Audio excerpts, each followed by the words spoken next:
Basically మీరు ఒక ఇంటర్వ్యూలో చెప్పినప్పుడు నేను విన్నాను, నాకుంది ఇంటెన్షన్ మమ్మీ కూడా పార్ట్నర్ ఉండడం లైఫ్లో, బికాస్ రేపొద్దున మీరు ఇంకో 5 years తర్వాత 10 years తర్వాత ఎప్పటికప్పుడు మీరు పెళ్లి చేసుకుంటారు.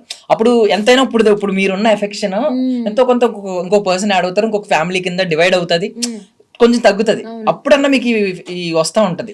అది ఆల్వేస్ నా బ్రెయిన్ లో ఉన్న థింగే. మొన్న కూడా మా అమ్మకి చెప్పొచ్చాను, పెళ్లి చేసేద్దాం ఈ సంవత్సరం, నెక్స్ట్ ఇయర్ అల్లుండి తీసుకోండి రా ఇంటికి. బట్ ఏమో తనకి డాడీతోనే ఆగిపోవాలి అన్న ఇంటెన్షన్ ఉంది, because she doesn't want give that position to anyone else. అది నాకు తను చెప్పిన ఆన్సర్, ఐ రెస్పెక్ట్ ఇట్. కానీ నేను పెళ్లి చేసుకునే ముందు అయితే మా అమ్మకి పెళ్లి చేయాలి అని నాకు అది డెఫినెట్ గా ఉంది. మా మమ్మీ వాళ్ళ మావయ్యలకు కూడా చెప్పాను, they are also okay with it. But దొరకాలి కదా, so it's not my choice. End of the day she has to be happy. కోరుకోవాలి, దొరకాలి, అన్ని కుదరాలి. But if at all it happened అనుకోండి, జరిగింది అనుకోండి, మీకు ఏమన్నా కొంచెం పొసెసివ్నెస్ ఉంటుందా? అమ్మ ప్రేమ కొంచెం తగ్గిపోయింది, కొంచెం తగ్గదు. నా పొజిషన్ నాదే కాబట్టి అది తగ్గదు. మీ కృష్ణగడ ఏం కొంచెం కొట్టేలేదా అటెన్షన్? మీ అటెన్షన్ కొట్టేశాడు. అది నాకు మా అమ్మకి అది ఉండే గొడవే రోజు. అసలు ఎంత కుళ్ళుబోద్దానివో, నేను థ్యాంక్ గాడ్ నేను ఇంకొకరికి కనలేదు అని అంటది. ఇదేనా అంటే ఇప్పుడు ఇంటికి వస్తే కృష్ణమ్మ అనుకుంటే వెళ్తుంది, ఇక్కడ నేను ఉన్నాను అన్న ఫీలింగ్.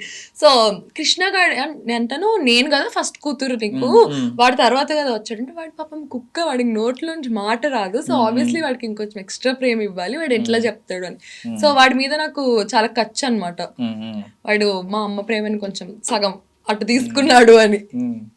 అంటే మీ దగ్గర ఇప్పుడు అపరిచితురాల్లాగా 2 ఉన్నాయి కదా వర్షన్స్. ఒకటి ఏంటంటే మీ మమ్మీలా ఆలోచిస్తూ ఉంటారు, ఒక్కొక్కసారి తోడు ఉండాలి, ఇంకొకరు రావాలి, ఇలా ఉండాలి అని కోరుకుంటున్నారు. ఇంకొక వైపు మీరు అలాగా కూతురు, రేపొద్దున మీకు పెళ్ళి అవుతుంది, మీది ఒక యంగర్ వర్షన్ ఉంది. సో ఈ 2 వర్షన్స్ తీసుకుంటే సరదాగా అడుగుతున్నాను, ఎలాగో వ్యాలంటైన్ వీక్ ఉంది కాబట్టి. సో ఎలాంటి క్వాలిటీస్ ఉన్న అబ్బాయి, ఇప్పుడు మీకు ఎలాంటి క్వాలిటీస్ ఉన్న అబ్బాయి కోరుకుంటున్నారు? ఒకవేళ మీ మదర్కి ఇన్ కేస్ ఆవిడ రేపొద్దున విల్లింగ్ గా ఉండి ఒక మంచి వ్యక్తి దొరికితే ఆయనలో ఎలాంటి క్వాలిటీస్ ఉండాలని కోరుకుంటున్నారు? మమ్మీని చాలా బాగా చూసుకోవాలి. ఎలా అంటే ఇంకా కాలు కూడా కింద పెట్టనీయకూడదు. సో ఆవిడ ఏం కోరుకున్నా అంటే ఇంకా పొద్దున్న ఇట్లా అంటారు కదా, ఐడియల్ హస్బెండ్. పొద్దున్న లేచి మా అమ్మనే అన్ని చేసుకుంటారు, షీ ఇస్ వెరీ ఇండిపెండెంట్. కానీ ఇట్లా క్వశ్చన్ చేయకూడదు. ఆమె స్పేస్ ఆమెకి ఇచ్చి హ్యాపీగా ఎవర్ ఆఫ్టర్ ఉండాలి అని ఉంది. నన్ను అర్థం చేసుకుంటే చాలు, భరిస్తే చాలు అంతే. అలాంటిదే, నన్ను భరిస్తే చాలు, నేను వండింది తిని పెడితే చాలు, అంతకుమించి. బాగుంటారా? బాగా తింటారు, సావిత్రి గారు లాగా. అంటే వండింది తింటే చాలు అన్నారు కదా, బాగా వండుతాను. వండి పెట్టడం నాకు చాలా ఇష్టం. మీకు ఒక ఏమైనా యూనిక్ డిష్ ఉందా? మీరు నా ఫ్రెండ్స్ చెప్పేదైతే చికెన్ ఫ్రైలో ఐఎమ్ ప్రో, బట్ అన్ని చేపల పులుసు ఏంటి, పులావులు ఏంటి, దమ్ బిర్యానీ ఏంటి, అన్ని ప్లేట్ వేళ్ళు నాకేస్తాం మీరు వండితే. నిజం కాబట్టి మీకు ఒక రోజు వండి పెడతాం. సీరియస్లీ? ఓకే ఆన్ కెమెరా చెప్పారు, ఆఫ్ కానీ నమ్మరు ఎవరు నన్ను చూస్తే, కానీ ఫ్యాక్ట్ అది. నేను ఒక డ్రెస్సింగ్ గురించి అడుగుతున్నాను మిమ్మల్ని, అబ్సీన్ కాదు, బట్ వాట్ కైండ్ ఆఫ్, అంటే మీరు దీన్ని ఏ యాంగిల్ లో చూస్తారు? అంటే ఒక స్టైల్ కోణంలో ఆలోచిస్తే ఏ యాంగిల్ లో చూస్తారండి? నేను మొన్న నేర్చుకున్నదా? అదే నేను దాని ఎఫెక్ట్ ఈ ఎఫెక్ట్ ఈ రోజు ఎంతో పద్ధతి వచ్చారు. అసలు దీన్ని అబ్సీన్ అంటే ఏమీ లేదు దీనిలో, బికాస్ ఏంటంటే మీరు నార్మల్ గా షార్ట్స్ ఇక్కడ వరకు వేసుకుంటారు, అది దాని కింద చిరుగుంది. బట్ చిరిగిన విధానం చూస్తే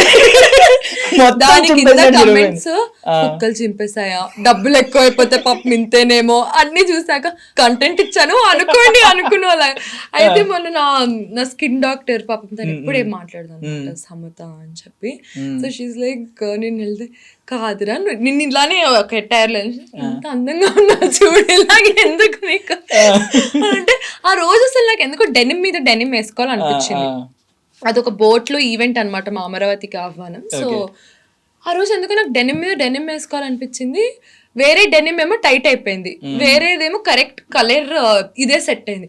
అప్పటికి డౌట్ తో ఆ జాకెట్ కూడా ఇప్పేస్తే అమ్మో ఇదంతా అసలు టూ మచ్ ఫర్ మీడియా ఉంటుంది అని జాకెట్ వేసుకున్నా. తర్వాత ఓకే ప్యాంట్ ఓకే బాగానే ఉందా అని ఇద్దరిని అడిగినా, బాగానే ఉంది అన్నారా, సరే ఓకే అన్న. తర్వాత కమెంట్స్ చూసా, కుక్కలు చింపేసాయా అవి చింపేసాయా అంటే, ఓన్లీ మీకు కంటెంట్ ఇచ్చానుకో రోజులు అనుకోండి. మీ అమరావతికి ఆహ్వానానికి కూడా కొంచెం పబ్లిసిటీ ఇచ్చారు. పబ్లిసిటీ కావాలి కదా మా సినిమాకి కూడా. సరే ఓకే.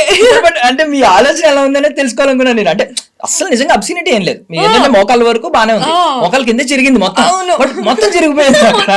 అది యాక్చువల్లీ పాత pant, almost like 3 years back pant అనమాట. సో దానికి ఇవి ఉంటాయి, జీన్ టోన్ జీన్ థ్రెడ్స్ ఎట్లు ఉంటాయి. ఆ థ్రెడ్స్ అన్ని ఊడిపోయినాయి వాష్ చేసాక ఊడిపోయినాయి. అది అలా తయారైంది. ఇప్పుడు నేను వేసుకోకుండా ఉండొచ్చు కదా, కలర్ సెట్ అవ్వట్లేదు, అదే వేసుకొని వెళ్ళాను. కానీ సుప్రీత గారి దగ్గర నేర్చుకోవాల్సింది ఏంటంటే పాతవి కూడా మనం రీమోడలింగ్ చేసుకుని కొత్త మోడల్ అని చెప్పి వాడచ్చు. అది అంటే ఆ ప్యాంట్ డిజైన్ చేసినప్పుడు గుర్తుపట్టడేమో, అలాంటి ఒక ప్యాంట్ డిజైన్ చేస్తుంది. మీరు ఆదా చేసే ప్రయత్నంలో వచ్చిన క్రియేటివిటీ, దాన్ని వేరే ఎవరో డబ్బులు ఎక్కువే అనుకున్నారు, కానీ డబ్బులు ఎక్కువే కాదండి, డబ్బులు సేవ్ చేసే ఆ ప్రాసెస్ లో ఇంకొక జీన్స్ ప్యాంట్ కొనుక్కోవాలి. But very nice, very nice. Yeah, but ఈ డ్రెస్సింగ్ గురించే మాట్లాడుకుంటే ఇప్పుడు బయట వాళ్ళు ఇప్పుడు ఎప్పుడు ఎవరు డ్రెస్ వేసుకోకపోయినా కమెంట్లు అనేవి రకరకాలుగా పెడతా ఉంటారు. ఈవెన్ హేట్రెడ్ ఉంటది, లేదు వాడు కొంచెం సెక్షువల్ కమెంట్స్ పెట్టచ్చు, ఇన్ని చేయొచ్చు. బట్ లోపల ఉన్న వాళ్ళు అదే కమెంట్ చేస్తే అప్పుడు హర్టింగ్ గా ఉంటది. ఎందుకంటే లోపల ఉన్నవాడికి అన్ని తెలుసు. ఇప్పుడు మీరు గ్లామర్ ఫీల్డ్ లో ఉన్నారు, మీరు ఇదే డ్రెస్లు వేసుకోవాల్సి వస్తుంది, మీ క్యారెక్టర్ డిమాండ్ చేసినప్పుడు కొన్ని వేసుకోవాల్సి వస్తుంది, అగ్రిమెంట్స్ ఉంటాయి, అన్ని ఉంటాయి. సో ఈ గ్లామర్ ఫీల్డ్ లో ఉన్న వాళ్ళకి అటెన్షన్ కోసమో, లేదంటే వాళ్ళ ఇప్పుడు ఎవరైనా కెరియర్ గ్రోత్ కోరుకుంటారు, అన్నిటికీ అన్ని డ్రెస్సులు సెట్ అవ్వు. సో అలాంటప్పుడు వేసుకున్నప్పుడు లోపల ఉన్న వాళ్ళే మొన్న కమెంట్ చేశారు డ్రెస్సింగ్ సరిగ్గా వేసుకోండి అని. బిఫోర్ దట్ ఎవరైతే నెగిటివ్ కమెంట్స్ పెడుతున్నారో వాళ్ళని తిట్టిన సందర్భం కూడా లేదు. మీరు చూసారు, తిట్టి ఇలా చేతులు వేయడం ఏంటి, అసలు సిగ్గుందా, మీ ఇంట్లో ఆడవాళ్ళ మీద ఇలా చేతులు వేస్తే ఎవరైనా ఒప్పుకుంటారా, ఇలాంటి మాటలు కూడా మాట్లాడలేదు. విన్నారు కదా మీరు, ఇలాంటి మాటలు ఏం లేవు. డైరెక్ట్ ఇలాంటి మీరు సేఫ్ గా ఉండండి, డ్రెస్ సరిగ్గా వేసుకోండి అంటే డ్రెస్ సరిగ్గా వేసుకోండి, సేఫ్ గా ఉండండి, మీరు డ్రెస్ సరిగ్గా వస్తే బయట కూడా చేస్తారా, తప్పేం లేదు అన్నట్టు కొంచెం వచ్చింది. చాలా మంది అపోజ్ చేశారు. మీకేమనిపిస్తుంది ఇలా లోపల ఉన్న వాళ్ళు కూడా అర్థం చేసుకోకుండా ఇలా కమెంట్లు పెడుతుంటే ఏమనిపించింది? అది అర్థం చేసుకోవడమా అది సెకండరీ. కానీ ఇప్పుడు generally any women or any men, ఇప్పుడు మీరు ఈ ఇంటర్వ్యూకి అండర్వేర్ వేసుకొస్తే బాగోదు, ప్యాంటు షర్ట్ వేసుకోవాలి. ఆర్ మీరు ఒక ఫార్మల్ ఈవెంట్కి వెళ్తున్నప్పుడు ఫార్మల్స్ వేసుకొని వెళ్ళాలి. సో సేమ్ నేను కూడా అంతే. నేను ఇక్కడ షార్ట్ టీ షర్ట్ వేసుకొస్తే చాలా దరిద్రంగా ఉంటుంది. కానీ అదే నేను మొన్న నిఖిల్ది ఒకటి చేసి దానికి షార్ట్ టీ షర్ట్ వేసుకొని వెళ్ళాను. అది ఆ ఇంటర్వ్యూ పర్పస్ వేరు, ఈ ఇంటర్వ్యూ పర్పస్ వేరు. సో ఫస్ట్ ఆఫ్ ఆల్ ఎవరైనా కానీ దే షుడ్ నో ఎక్కడ ఎలాంటి ఎటైర్ వేసుకొని వెళ్తే ఎక్కడ ఎట్లా ఉంటే నీట్ గా ఉంటుంది. నేను పెళ్లికి షార్ట్ టీ షర్ట్ వేసుకెళ్తే బాగుంటుందా? సో అది మనం తెలుసుకున్న రోజు వాళ్ళు జడ్జ్ చేయడం మానేస్తారేమో అని నా ఫీలింగ్. సూపర్. అంటే నేను యాక్చువల్లీ మీ చైర్ లో కూర్చొని మాట్లాడాను, విన్నారు కదా మీరు. యాక్చువల్లీ మీకు ఒకవేళ ఎలాంటి హర్టింగ్స్ ఉంటాయి, బికాజ్ ఎందుకంటే ఒకవేళ మీరు అది ఆయన అన్న పదాలు తప్పై ఉండొచ్చు, బట్ మీనింగ్ డెఫినెట్లీ దాని నుంచి I think everybody should take it. ఎందుకంటే కొన్ని ఐఎమ్ నాట్ సపోర్టింగ్ ఈదర్ వేస్. నేను అన్నట్టు యూ షుడ్ నో ఎక్కడికి ఎలా వేసుకొని వెళ్తే అది మంచిది అని మనకు తెలిస్తే అప్పుడు ఇలాంటివి ఏమి ఉండవు కదా గొడవలు. So you should just know మీరు ఎక్కడికి ఎలాంటివి వేసుకొని వెళ్తే ఇట్స్ గుడ్ అని. ఇప్పుడు నేను గోవాలో నేను ఇలాంటిది వేసుకొని తిరిగితే బాగుంటుందా? అక్కడ షార్ట్ టీ షర్ట్ వేసుకొని తిరుగుతాను, ఇక్కడ నేను షార్ట్ టీ షర్ట్ వేసుకొని వస్తే బాగోదు ఆబ్వియస్లీ. సో ఎక్కడ మీరు ఎలా కనిపించాలి జనాలకి అని your head should have that sense. Super. Supreetha గారి నుంచి నేను ఇది ఎక్స్పెక్ట్ చేయలేదు. నేనేమనుకున్నానంటే బేసికల్లీ ఎవరికైనా కొంచెం అంటే ఎఫెక్ట్ అవుతున్నారు కాబట్టి విక్టిమ్ సైడ్ కూడా ఆలోచించాలి కాబట్టి నేను విక్టిమ్ సైడ్ మాట్లాడాను కొంచెం. ఎందుకంటే వాళ్ళకి అనిపిస్తుంది వాళ్ళని తిట్టలేదు, డైరెక్ట్ ఫస్ట్ డ్రెస్సింగ్ గురించే మాట్లాడారు, మీరు కూడా లోపల ఉండి మీరు కూడా మమ్మల్ని జడ్జ్ చేశారు అనే ఫీలింగ్ ఉంటుంది. బట్ మీరు న్యూట్రల్ గా మిడిల్ లో కూర్చుని చెప్పారు, ఈ వేస్ కూడా మాట్లాడారు. అవును, అంటే సమయాన్ని సందర్భాలు తెలుసుకోవాలి. సో అది ఎవరైనా కానీ మనం మాట్లాడే సందర్భం కూడా ఉండాలి. కరెక్ట్.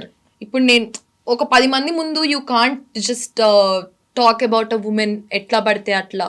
ఆర్ మెన్ అయినా ఉమెన్ అయినా ఈ రోజు మనం ఉన్న సొసైటీలో మెన్ గురించి కూడా అంతే వర్స్ట్ గా మాట్లాడుతున్నారు, వాళ్ళు అది వీళ్ళు ఇది అని చెప్పి. So we are living in a society like that.